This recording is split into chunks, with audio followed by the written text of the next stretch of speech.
ഈശോമിശിഹായിക്ക് സ്തുതിയായിരിക്കട്ടെ.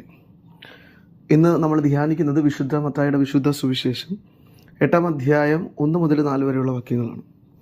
ഒരു കുഷ്ഠരോഗി യേശുവിൻ്റെ അടുക്കൽ വന്ന്, അങ്ങേക്ക് മനസ്സുണ്ടെങ്കിൽ എന്നെ ശുദ്ധനാക്കാൻ അങ്ങേക്ക് സാധിക്കും എന്ന് കേഴുകയാണ്.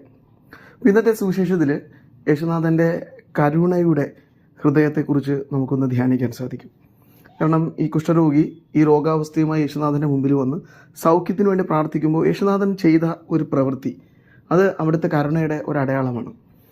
എല്ലാവർക്കും അറിയാവുന്നതുപോലെ കുഷ്ഠരോഗം എന്ന് പറയുന്നത് യേശുനാഥൻ്റെ കാലത്ത് ഒരിക്കലും സൗഖ്യപ്പെടുത്താൻ പറ്റാതിരുന്ന ഒരു രോഗാവസ്ഥയാണ്. അപ്പോൾ ഈ രോഗം വന്നു കഴിഞ്ഞാൽ അവൻ സ്വന്തം ഭവനത്തിൽ നിന്നും സമൂഹത്തിൽ നിന്നും അവൻ ആ മതത്തിൽ നിന്നും തന്നെ പുറത്താക്കപ്പെടും. ആരും അവൻ്റെ മേൽ കരുണ കാണിക്കുകയോ അവനെ സംരക്ഷിക്കാനായി മുൻകൈ എടുക്കുകയോ ചെയ്യാറില്ല. പ്രത്യേകിച്ച് അവനെ തൊടാറില്ല. അവൻ ഒത്തിരി ദൂരെ മാറി നടക്കണം, ജനം ജീവിച്ചിരുന്ന സ്ഥലങ്ങളിൽ നിന്ന് മാറി ജീവിക്കണം. അങ്ങനെ ഒത്തിരി അധികം ബുദ്ധിമുട്ടുകളും പീഡനങ്ങളും വേദനകളും ഈ മനുഷ്യർ അനുഭവിക്കേണ്ടതായി വന്നിട്ടുണ്ട്. അപ്പോൾ ആ ഒരു സാഹചര്യത്തിൽ അവൻ യേശുനാഥൻ്റെ അടുക്കലെത്തി എന്നുള്ളത് തന്നെ നമ്മളെ അതിശയിപ്പിക്കുന്നതാണ്. കാരണം ആരും അങ്ങനെ അനുവദിക്കാറില്ല. പക്ഷെ അവൻ യേശുനാഥൻ്റെ അടുക്കിലേക്ക് വരികയാണ്. അപ്പോൾ ഒന്നാമത് അവന് ക്രിസ്തുവിൻ്റെ കരുണയിൽ വിശ്വാസമുണ്ട്. രണ്ടാമത് ക്രിസ്തു കരുണയുള്ളവനാണെന്ന് ജനവും അറിഞ്ഞിരുന്നു. അതുകൊണ്ടാണ് അവനെ ക്രിസ്തുവിൻ്റെ അടുക്കിലേക്ക് അയച്ചത്. അപ്പോൾ ഈ സാഹചര്യങ്ങളുടെയൊക്കെ ഇടയിൽ യേശുനാഥൻ്റെ അടുക്കിലേക്ക് വരുമ്പോൾ യേശുനാഥൻ അവനെ തൊട്ട് സൗഖ്യപ്പെടുത്തുകയാണ്.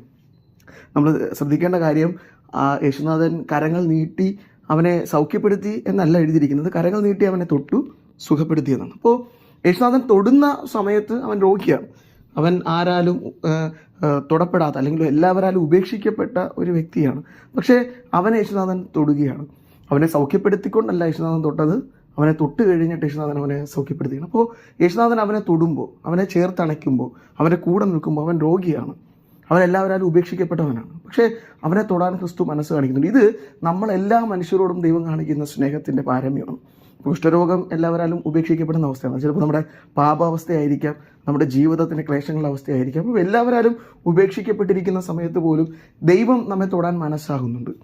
അവൻ തൊട്ട് കഴിയുമ്പോൾ സൗഖ്യമുണ്ടാകുന്നു, നമ്മുടെ ജീവിതത്തിലെ മാറ്റങ്ങൾ ഉണ്ടാകുന്നു. നമ്മുടെ ജീവിതം എല്ലാവരാലും ഉപേക്ഷിക്കപ്പെട്ടതാണെങ്കിൽ ഇപ്പോൾ സ്വീകരിക്കപ്പെടുന്ന രീതിയിലാകുന്നു. അതുകൊണ്ടാണ് യേശുനാഥൻ പറയുന്നത്, നീ പോയി പുരോഹിതന് നിന്നെ തന്നെ കാണിച്ചു കൊടുക്കുക. കാരണം പുരോഹിതനാണ് ഇവനെ സമൂഹത്തിലേക്ക് തിരികെ എടുക്കേണ്ടത്. അപ്പോൾ അവന് നഷ്ടപ്പെട്ടതെല്ലാം ആ സ്പർശനത്തിലൂടെ തിരിച്ചു വരികയാണ്. അപ്പോൾ ഇത് ക്രിസ്തുവിൻ്റെ കാരുണ്യത്തിൻ്റെ തൊടലാണ്. അവൻ എല്ലാ മനുഷ്യരെയും തൊടാൻ ആഗ്രഹിക്കുന്നുണ്ട്. അപ്പോൾ ഈ കുഷ്ഠരോഗിയെ പോലെ അവൻ്റെ സന്നിധിയിലേക്ക് ഓടിയെത്തുക, അവനോട് അപേക്ഷിക്കുക, അവൻ തൊടാൻ സന്നദ്ധനാണ്.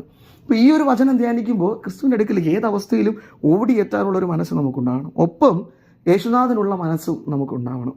രോഗാവസ്ഥയിൽ കഴിയുന്നവരെയും എല്ലാവരെല്ലാം തള്ളപ്പെട്ടൊക്കെ ഈ ലോകത്തിലെ അരികുവൽക്കരിക്കപ്പെട്ടിരിക്കുന്ന മനുഷ്യരെയൊക്കെ തൊടാൻ, അവരോട് ചേർന്ന് നിൽക്കാൻ, അവരോട് ഐക്യദാർഢ്യം പ്രഖ്യാപിക്കാൻ, അവർക്ക് വേണ്ടി എന്തെങ്കിലുമൊക്കെ ചെയ്യാനും നമുക്ക് കഴിയണം. ഇത് ക്രിസ്തുവിൻ്റെ മനസ്സ് സ്വന്തമാക്കുന്നതിൻ്റെ ഭാഗമാണ്. ഈ ഒരു വചനം ധ്യാനിക്കുമ്പോൾ ഏതവസ്ഥയിലും അവിടുത്തെ പക്കലേക്ക് ഓടി അണയുവാനും, അവിടുത്തെ സ്പർശനം കൊണ്ട് സൗഖ്യം നേടുവാനും, അവിടുത്തെ പോലെ ചുറ്റുമുള്ള മനുഷ്യരെ സഹായിക്കുവാനും, അവരോടൊപ്പം നിൽക്കുവാനും ഒക്കെയുള്ള കൃപയ്ക്ക് വേണ്ടി പ്രാർത്ഥിക്കുക. യേശുനാഥൻ അതിനെ നമ്മെ അനുഗ്രഹിക്കട്ടെ. ആമേൻ.